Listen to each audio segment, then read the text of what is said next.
Globe ETF के माध्यम से ही इन्वेस्ट करते हैं। ईटीएफ में जब गिरेगा मैं ईटीएफ अभी आते हैं ईटीएफ के बारे में। ईटीएफ पे आपकी वीडियोस ही मैंने देखी थी। मैं चाहूंगा आप डिटेल उसके बारे में बात करें कि म्यूचुअल फंड होता है जो हमारे डीमैट में आ जाता है, तो ये नहीं चेक करना कि उस टाइम मेरे पैसे इन्फ्लेशन के हिसाब से एडजस्ट होंगे कितना, हमें ये चेक करना है आपको कितना लगेगा। फॉर एग्जाम्पल आप कहते हो वो 1 लाख रुपए हो जाएगा, तो आपने पहले ही इन्फ्लेशन से एडजस्ट कर लिया, अपने गोल को ही एडजस्ट कर लिया। अब हमारा रूल होता है कि आपके पास जी 300 महीने का पैसा होना चाहिए, तो 1 लाख इंटू 300 3 करोड़ रुपए की आपको उस टाइम पे म्यूचुअल फंड का कॉर्पस चाहिए।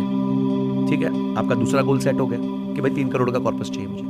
अपने पास समय है फॉर ठीक है जी 10 साल का समय सेट हो गया। अब आपको क्या करना है, अब आपको अपनी एसआईपी बनानी है जो एक स्टेप अप एसआईपी होगी।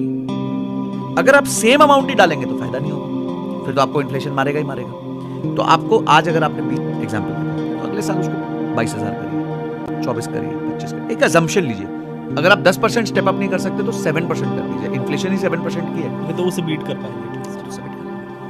तो आपने क्या किया, पहले तो अपने आप ही कर दिया।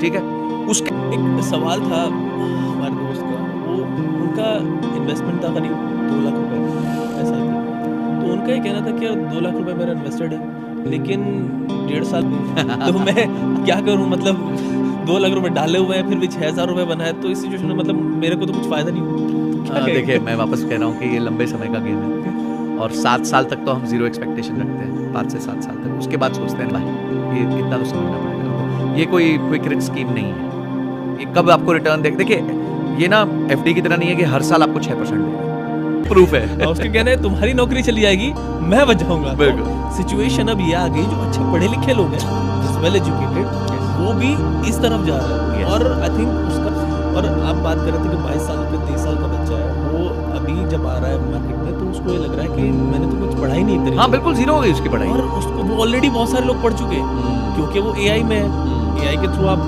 ज्ञान ले रहे हो और वो ज्ञान ऑलरेडी मार्केट में है। कुछ काइंड ऑफ के लक भी बहुत अब साथ देना जरूरी लग रहा है मुझे कि यार हेल्थ तो बहुत। देखिए मैं आपको स्कैनर बनना पड़ेगा, फटाफट पहले चेक करना पड़ेगा अपॉर्चुनिटी। और अब आप ये नहीं सोच सकते मैं तो साइंस वाला हूँ तो मैं कॉमर्स नहीं करूंगा, मैं कॉमर्स वाला हूँ तो मैं साइंस नहीं करूंगा, मैं ये हूँ तो वो जो बकेटाइज लाइफ थी ना वो नहीं रही। पड़ेगा चीज जो जरूरत है, सिंपल।